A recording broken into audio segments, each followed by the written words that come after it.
حضرت ایوب علیہ السلام کو اللہ تعالیٰ نے اپنا رسول چنا۔ حضرت ایوب علیہ السلام نہایت صابر اور عاجز تھے۔ اللہ تعالیٰ صبر اور عاجزی کو پسند فرماتے ہیں۔ حضرت ایوب علیہ السلام بہت مالدار تھا۔ اللہ تعالیٰ نے انہیں دنیاوی مال و زر کے ساتھ ساتھ اولادوں کی نعمت بھی عطا کی۔ پھر اللہ تعالیٰ کی طرف سے آزمائش شروع ہوئی، ان کی دولت ختم ہو گئی اور بچے اللہ کو پیارے ہو گئے اور ان کا سارا جسم زخموں سے بھر گیا۔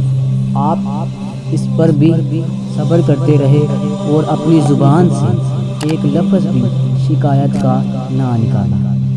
حضرت ایوب علیہ السلام کی بیماری بڑھتی گئی تو آپ کے ساتھی بھی آپ کا ساتھ چھوڑ گئے اور ایسے مشکل وقت میں آپ کی بیوی نے بس آپ کا ساتھ دیا۔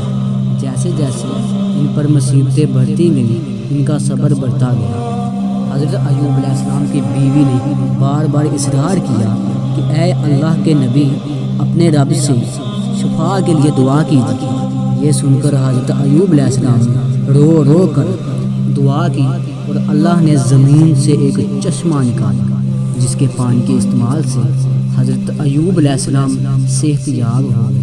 اللہ نے حضرت ایوب علیہ السلام اور ان کی بیوی کو جوانی بخشی اور پہلے سے زیادہ خوشحال اور مالدار بنا دیا۔